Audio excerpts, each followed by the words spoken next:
March 1945. The air tasted like smoke and iron. Along the Rhine River, a group of captured German women were marched through the mud, their hands trembling. Among them was Liesel, a 22-year-old nurse. She'd been raised on posters that showed American soldiers as monsters who shot the wounded. But just outside a U.S. medical tent, she saw something that made no sense. An American medic wasn't helping one of his own. He was trying to save a German soldier. An American sergeant then barked an order that broke her brain. "Get them morphine now." These weren't beasts. They were medics. So why were they saving the lives of the very people they were sent here to kill? If you want to discover the moments that proved humanity could survive even the darkest wars, make sure you subscribe. We uncover stories like this every week. And let me know in the comments what city you're watching from.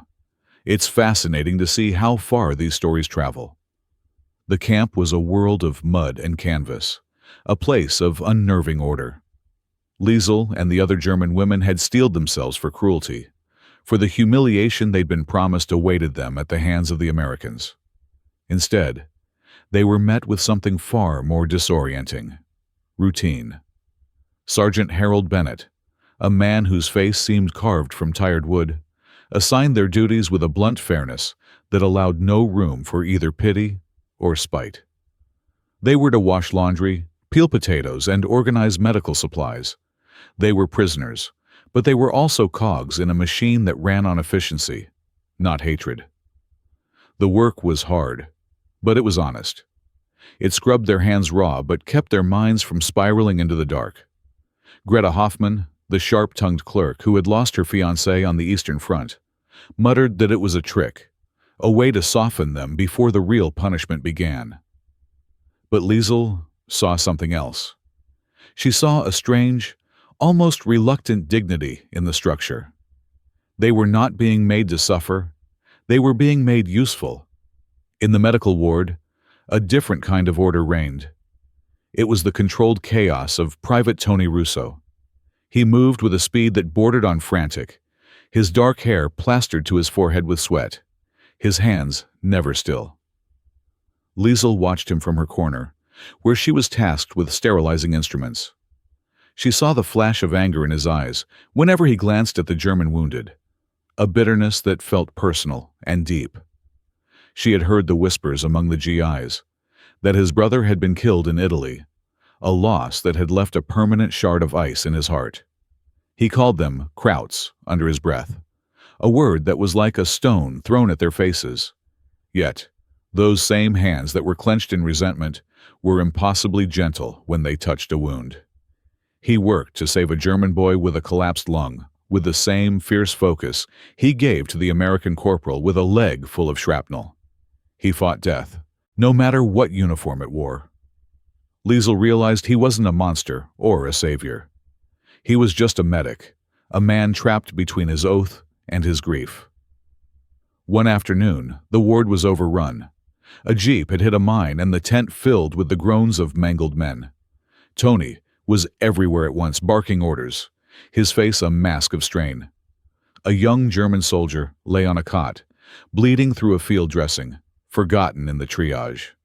Without thinking, Liesel moved.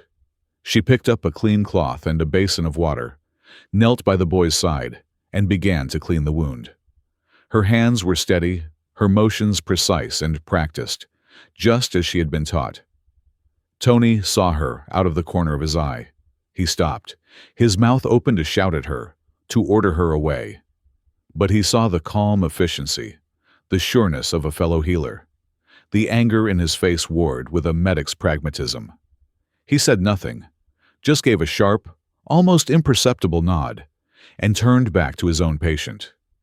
From that day on, she was allowed to help, dressing minor wounds and changing bandages, working in a silence that was thick with unspoken things.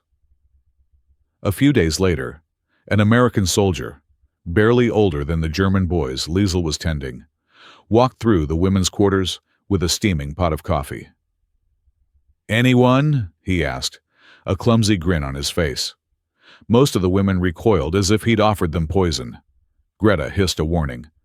But the smell, rich, bitter, and warm, cut through the camp's scent of antiseptic and damp earth. It was the smell of Sunday mornings before the world had broken. It was a memory of home. Hesitantly, Liesel held out her tin cup. The soldier poured, his hand steady. She brought the cup to her lips, the heat a small shock against her cold skin. It wasn't a trick. It was just coffee. A simple, human warmth that felt more powerful than any weapon. That night, the camp was hushed. The darkness broken only by the dim glow of lanterns in the medical tent. A wounded German boy, his face pale with fever, began to cry out in his sleep, his words a delirious jumble of German. He was calling for his mother. Liesel felt a familiar knot of helplessness tighten in her chest. She had seen so much death, heard so much pain, but the sound of a boy crying for his mother was a wound that never scabbed over. She watched as an American nurse, a young woman with tired blue eyes, walked over to his cot. The nurse didn't understand his words, but she understood his terror. She placed a cool hand on his forehead and began to sing.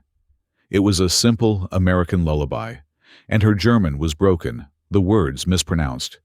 But the melody was universal. It was the sound of comfort, of safety. It was the sound of mercy. Liesel turned her face away, hiding the silent tears that streamed down her cheeks. In that moment, she was deeply, horribly ashamed. For every time she had wished an enemy would die screaming, for every time she had allowed propaganda to paint them as faceless beasts. They were not. They were sons who cried for their mothers in the dark. Later, as she was folding sheets in a quiet corner of the ward, Tony approached her. The frenetic energy was gone, replaced by a deep weariness. "You did good work today," he said, his voice low. It was the first time he had spoken to her about anything other than a patient's needs. She merely nodded, unable to find her voice. He leaned against a supply crate, his gaze distant.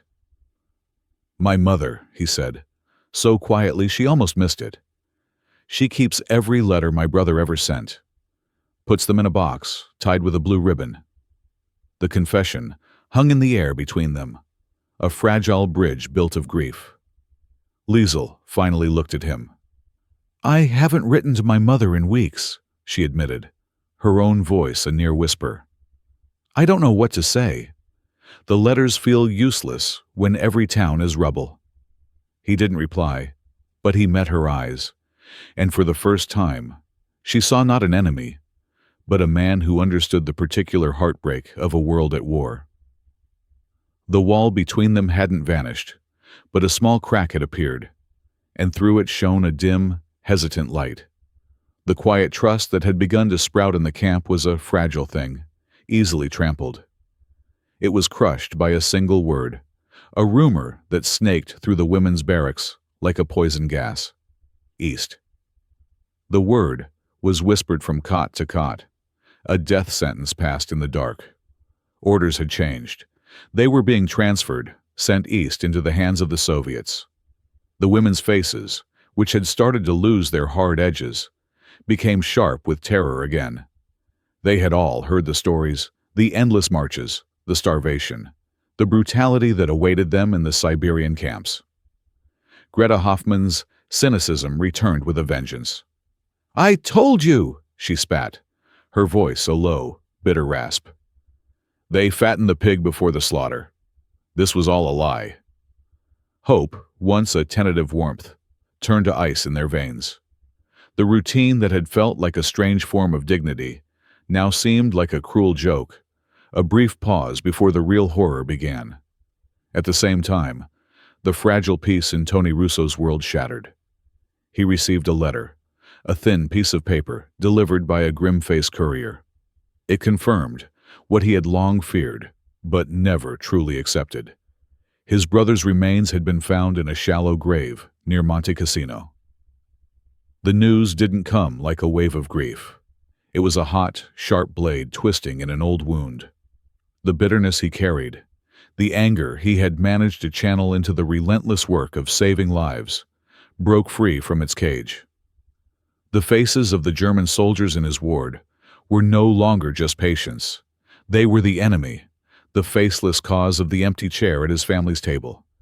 He looked at them and saw not wounded men, but an army of ghosts that had stolen his brother from the world.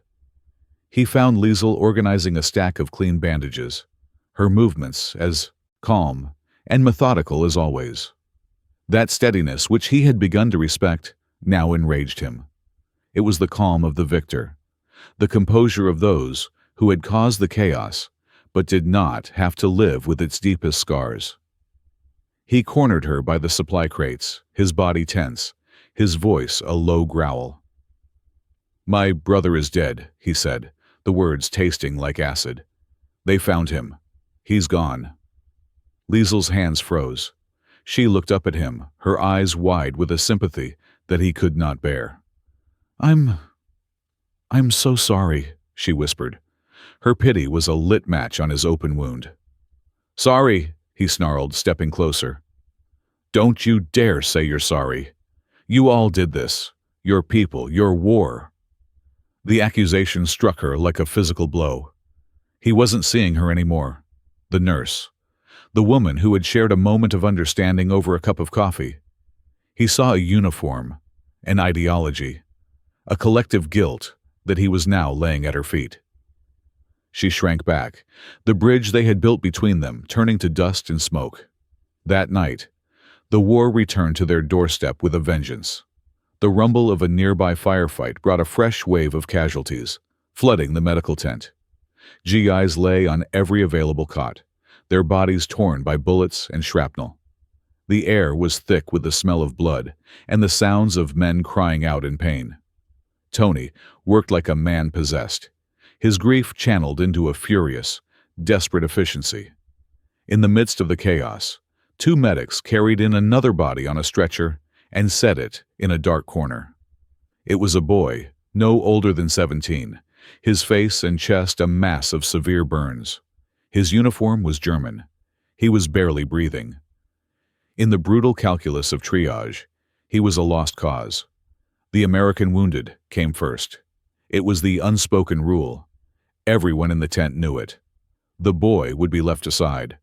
Another anonymous casualty of a war that had already claimed millions. Liesel saw him, and her heart seized. She saw not a soldier, not an enemy, but a child. His thin frame, his soot-stained hair, the way his hand was curled into a loose fist, it all screamed of youth stolen too soon. She looked at Tony, his back to the boy, his hands deep in the chest cavity of an American sergeant.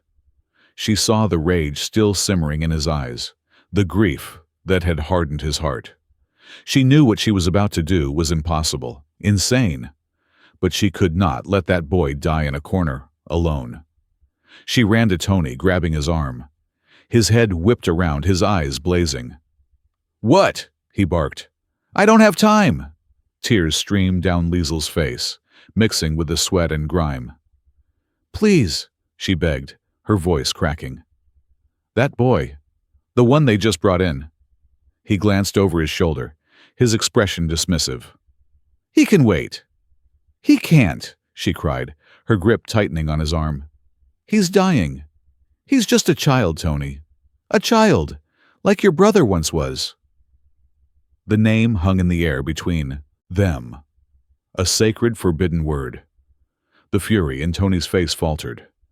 For a split second, the medic, the man, the grieving brother, all fought for control. He looked from Liesel's desperate, tear-streaked face to the small, broken form on the stretcher. His jaw tightened, a muscle twitching in his cheek. He was torn between the hatred that demanded vengeance and the oath that demanded mercy. The moment stretched into an eternity. Then, with a sound that was half a sob and half a curse, he relented. He whirled around, his voice raw and loud, cutting through the chaos. "Get me plasma and a burn kit! Now, move!" The nurses stared, shocked, but his command was absolute. He and Liesel worked side by side, their hands moving in a desperate, silent dance to stabilize the boy, their shared goal of saving a life the only thing that connected them now. When they were finished, the boy was breathing steadily. Liesel, shaking with a mixture of relief and fear, looked at Tony. "Maybe," she whispered, her voice barely audible. "Maybe this is how war dies. One wound at a time." Tony didn't answer. He stared down at his own hands, which were trembling violently. Then, without a word, he turned and walked away into the darkness, leaving her alone with the fragile hope and the immense, terrifying silence. The days that followed were made of silence and waiting. The rumor of a transfer east clung to the air like a persistent fog, chilling every interaction, tainting every meal. The women moved through their duties like ghosts, their faces pale and drawn, their eyes holding a distant, haunted look. The fragile camaraderie they had built was replaced by a shared, unspoken dread. They were prisoners again, not just of the Americans, but of a terrifying uncertainty. Liesel felt the weight of it in her bones. She continued her work in the medical tent, but the space felt cavernous and cold. Tony was a phantom. He was there, moving with his usual speed and precision, but he never met her gaze. He assigned her tasks through other medics, his presence a void she could feel across the room. The silence from him was louder than his anger had been. It was a wall, solid and insurmountable, and she knew she had no right to try and breach it. The boy they had saved, the young German soldier, lay breathing quietly on his cot, a small island of peace in a sea of tension, but even that small victory felt hollow. Then the summons came. Sergeant Bennett appeared at the entrance to their barracks, his expression as unreadable as ever. "Miller, Hoffman, all of you," he said, his voice flat. "The captain wants to see you. Now." A wave of panic swept through the women. This was it, the moment they had been dreading.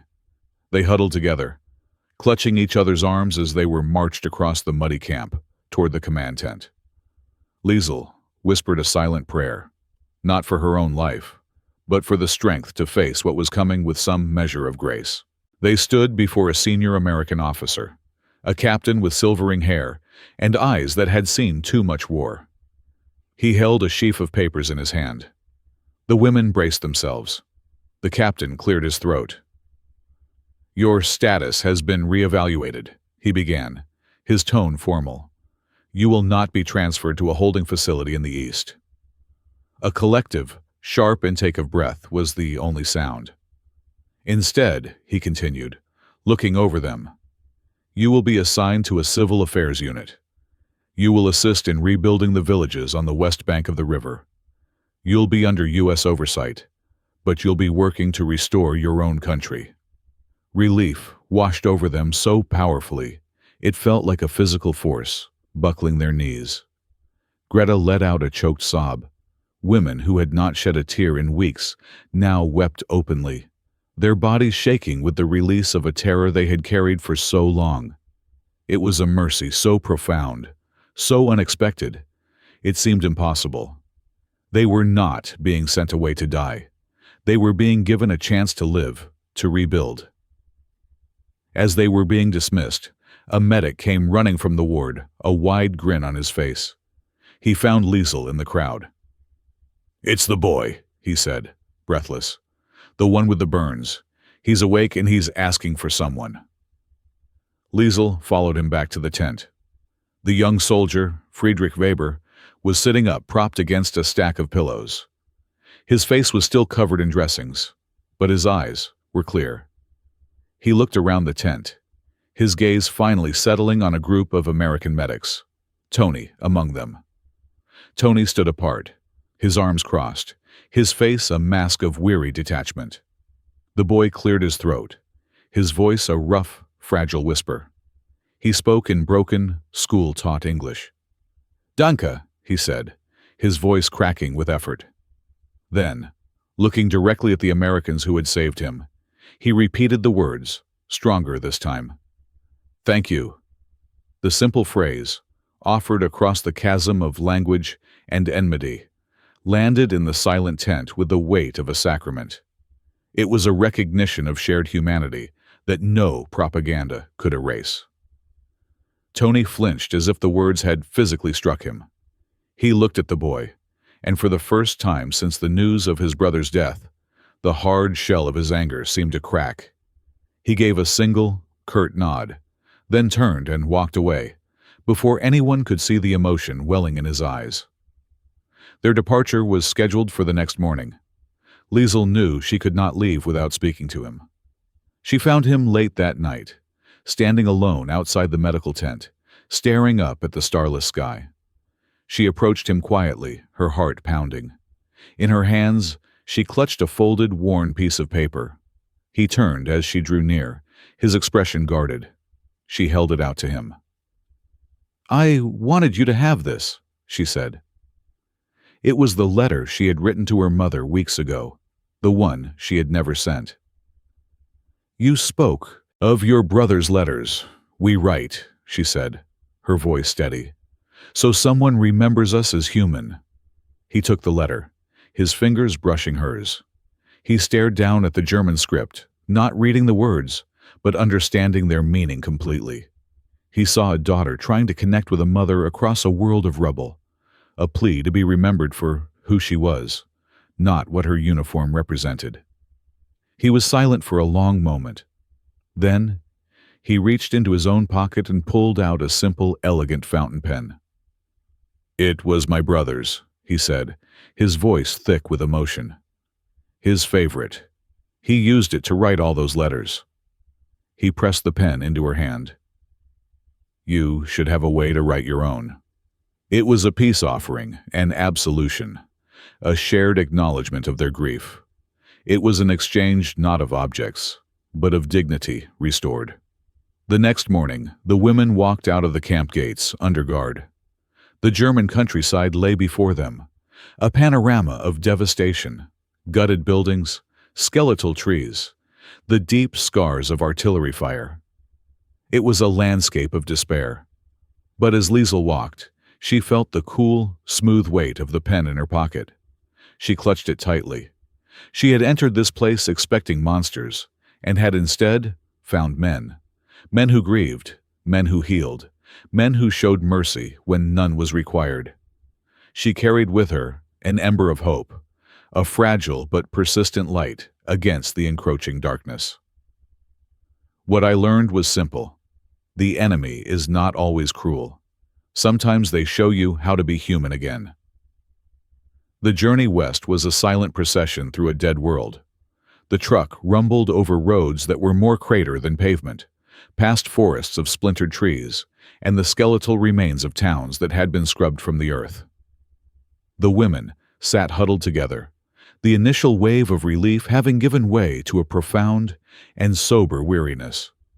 They were not being sent to their deaths, but they were being sent into the heart of a graveyard.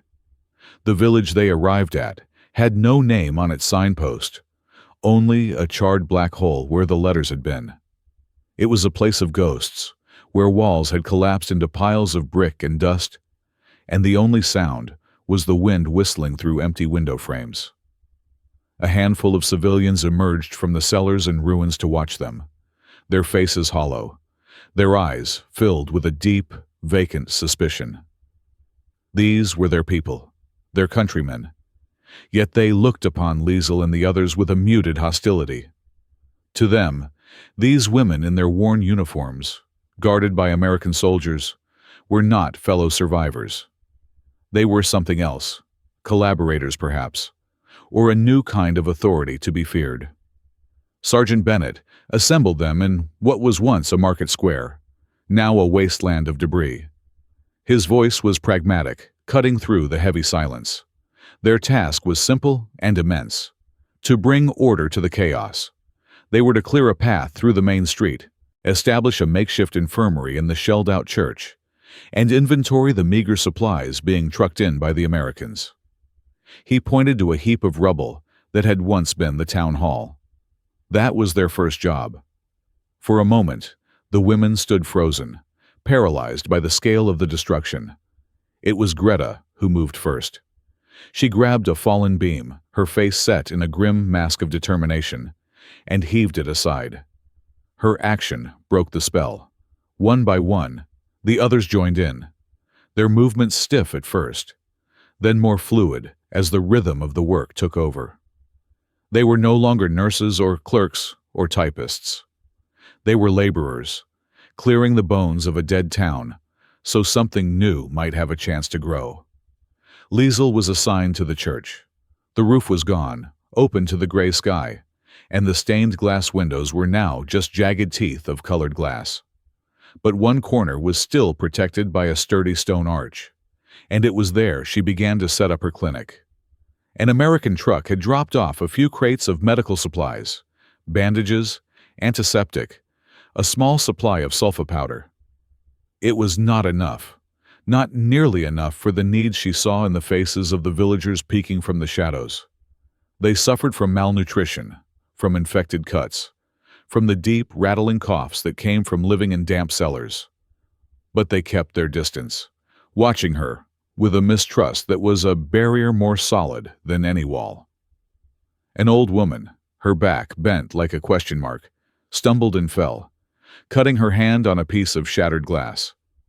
Liesel rushed to her side with a clean cloth and a bottle of antiseptic. The woman flinched, pulling her hand back as if Liesel had offered her a snake. The old woman's eyes, clouded with cataracts and fear, darted to the American guard standing at the church entrance. She saw not a nurse, but an extension of a foreign power. Liesel stopped, lowering her hands. She did not press. Instead, she simply sat back on her heels, placed the cloth and the bottle on the ground between them, and waited. She did not speak of medicine or treatment. She spoke of the cold, of the rain that would be coming soon. She spoke of the church, wondering if the old bell still worked. Her voice was quiet, stripped of all authority, the simple sound of one German woman talking to another. The old woman watched her, her suspicion warring with the pain from her bleeding hand. Hours seemed to pass in that silent standoff. Finally, with a sigh that seemed to carry the weight of the whole war, the woman slowly, hesitantly, extended her hand. Liesel took it gently. She cleaned the wound with a care that was almost reverent, her fingers moving with a practiced tenderness. As she worked, she felt a profound shift inside her. In the POW camp, she had been a witness to mercy. Here, she was its vessel. She was not following orders. She was making a choice. That evening, as the light began to fail, a small fire was lit in the nave of the church. The Bischoff warmth pushed back the encroaching chill. Liesel, her body aching from the day's work, sat on a wooden crate, her back against the cold stone. She took the fountain pen from her pocket. The smooth, cool weight of it in her hand was a comfort, a tangible link to the moment of humanity she had shared with Tony. Using the blank pages of a salvaged ledger book, she began to write. She didn't write a letter to her mother. The distance felt too great, the words inadequate for the landscape of ruin around her. Instead, she began to document the day. She wrote down the name of the old woman whose hand she had bandaged. She wrote down the number of bricks they had cleared from the road. She recorded the number of blankets they had been given. It was a simple accounting of survival, a testament to the small acts of creation in a world defined by destruction. Greta came and sat beside her, peering over her shoulder at the neat lines of ink. "A diary!" A note of her old sarcasm crept into her voice. "What is there to write about?" Liesel looked up from the page, the firelight reflecting in her eyes. "That we are still here, that we have begun." Her words were not a grand declaration, but a quiet statement of fact. Outside, the darkness was absolute, but inside the broken church, a single, determined flame held its ground.